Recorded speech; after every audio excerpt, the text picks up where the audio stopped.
Well, we are back again with He Said. She Said. And I am Michael.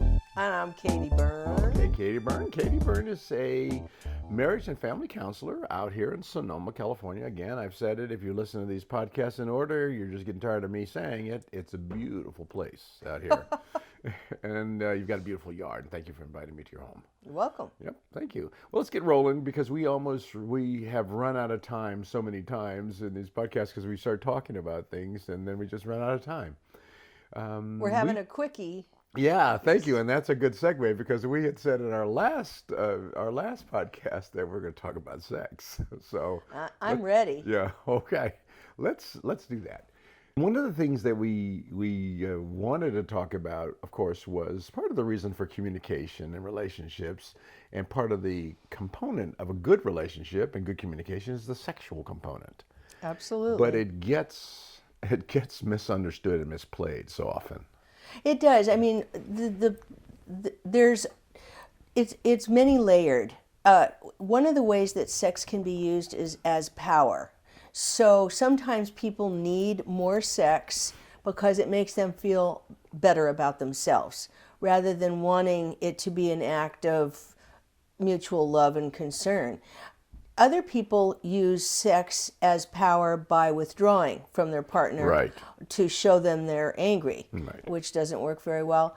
And there's a program I've been involved in called Sex and Love Addicts Anonymous, which is a wonderful international program by telephone, by email, or in live 12-step program meetings. Yeah, but it sounds like a great place to meet hot babes and hot guys. That does happen. Who have great interests, similar interests. It does happen. But you get a range of things from obsessing on pornography or constant masturbation to people who actually avoid sex because they're terrified of intimacy, all because growing up, somebody smothered them, somebody raped them, somebody scared them to death.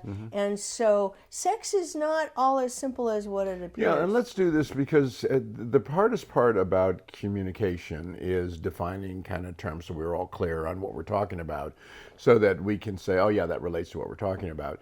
Sex is the intimate engagement between people of like or unlike genders. It's just the intimate engagement between two people. As simple as that. So it can be lovely, soft, it can be hard and violent, it can be super pleasurable, and it can be super painful. Right. And everything in between. Right, or just playful. Or just playful. Sometime or another, maybe if we do another podcast after this one, I want to talk about one of our most favorite popular subjects, which is friends with benefits relationships, because that's the issue that everybody seems to be dealing with if they have a little emptiness. But let's get back to sex itself. If sex is used as a power tool, rapists use sex to dominate and take something from someone. And I don't mean to stereotype, and I don't mean to speak for all rapists, and also don't mean to speak for all wives in stories where they'll withhold sex as a punishment for their husband not doing something that they want, not making them happy, not doing something like that. So not all, of course, but that can happen in a relationship. And very seldom happens from a man withholding it from women, because men, let me ask you this. Right. Do you think that men are more addicted to sex than women are addicted to sex? I do.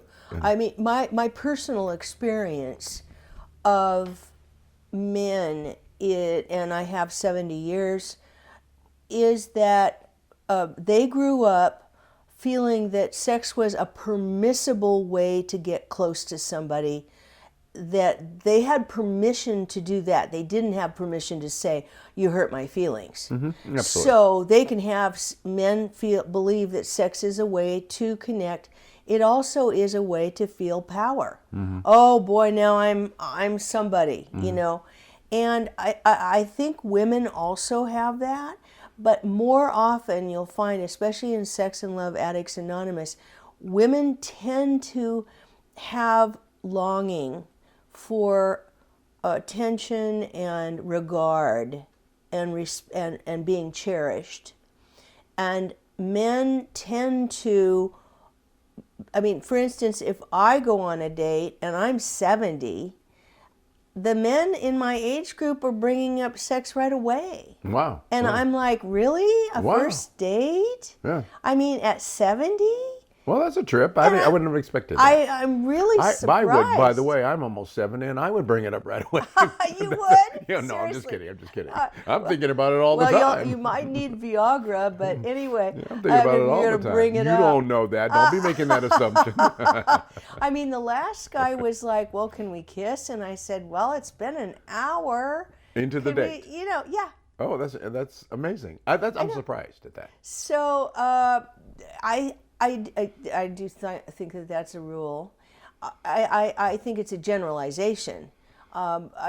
We live in very complicated times, but I think the bottom line, if you will, is that people, I don't want to be too repetitive on this, but really people don't talk about sex, and they don't talk about what they really, what is it for you? Is a quickie enough for you? Is it twice a week? Is it, do you want to work on the polyamorous, the S&M?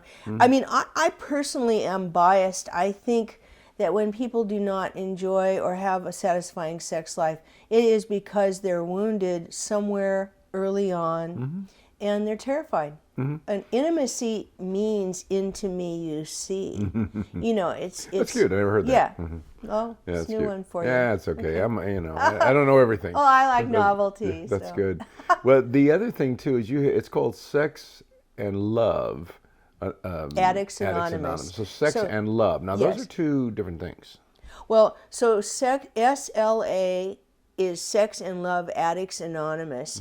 And I'm not a speaker for the group, Sure. but I think I really highly recommend doing some reading and doing some listening to it if in your life, in anybody's life, sex is confusing. Okay. So, but my point is that sex and love are two different things. They're usually put together. You're in love with someone, you have sex with them.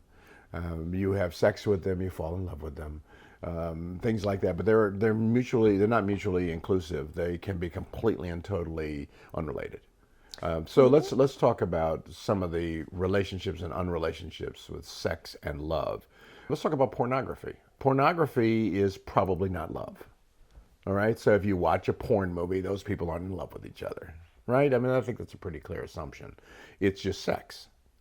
So if you're looking at pornographic film and you're looking at it for gratification, so you're addicted to sex and you're watching a film where they're having sex on film and that's getting you off, is that bad? Well, you know, I have two responses to that. My first one is I try to be really open-minded because I think we are creative creatures, and so people have every right to enjoy their lives in whatever way that they choose. I mean, so I feel that way on the one hand. On the other hand, I liked Terrence Real's book. He wrote about men, and it's called I Don't Want to Talk About It. And he mentions pornography in it as a way that men use to objectify women. Men tend to watch pornography more than women. And it's a way for them, because they're depressed, to withdraw from actual closeness. Those are the two approaches on that.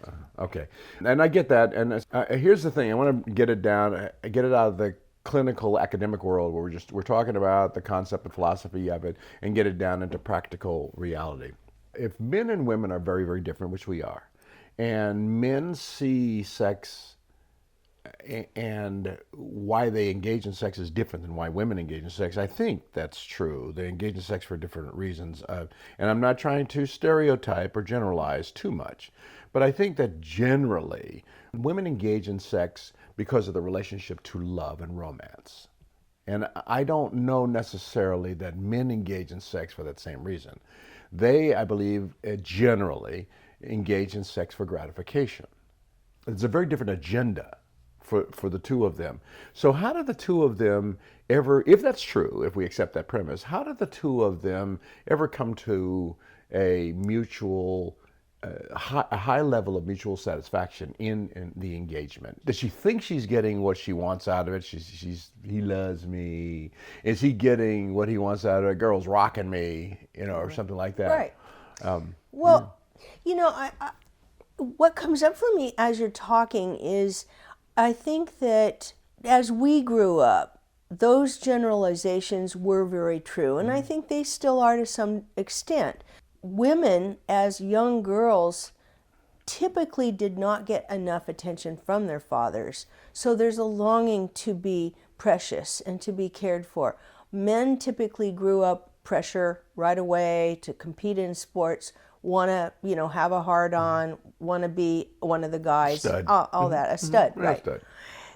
But what I'm finding in my practice as a therapist is this complexity of people is emerging. And I think it's maybe because we're living in such a complicated world now that I'm finding, I have a couple, for instance, in which he does not want sex often and she wants it more.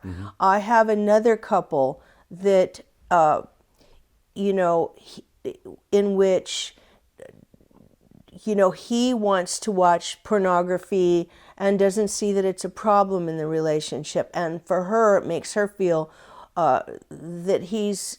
Was it that objectifying again?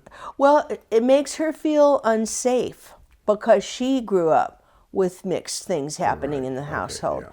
So I don't know if I'm answering your question. No, but the funny thing about it is, and I give you freedom to not, but if you didn't, but the thing is that talking about sex is a huge and long subject because there are so many variables. It depends on your age. It depends on how you were raised and your experiences in early life.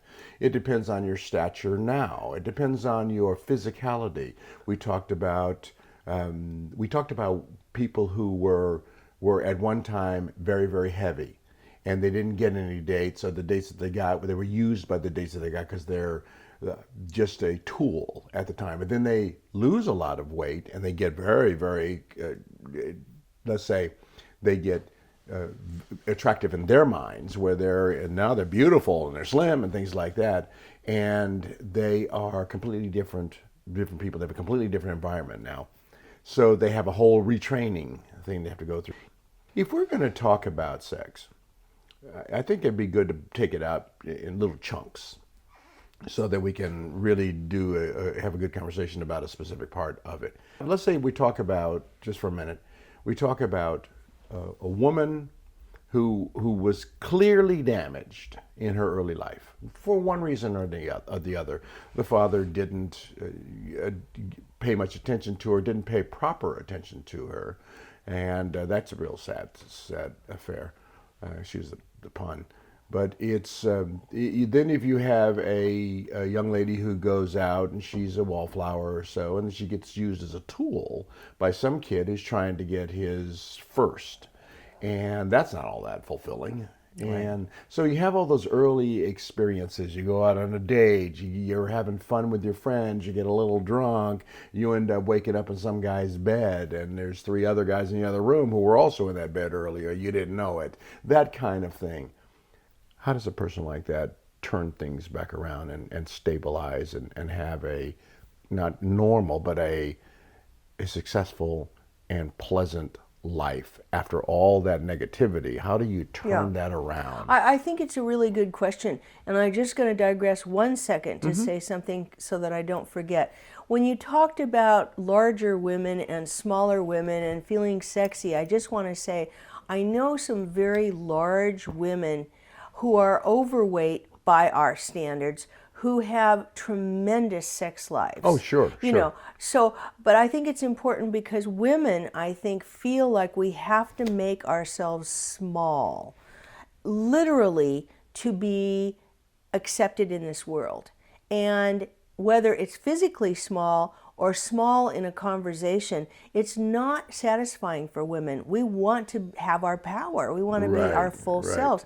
But that's a digression. So to your question, I want to say how people heal. We're in a world where sex is probably one of the most fascinating topics there is, right? You can go anywhere tonight and you just bring up just say sex, and everybody will laugh. Everybody will giggle. Everybody will wake up. People find the subject fascinating. But I'm going to go back to something we touched on earlier. People do not talk about it. Okay, let's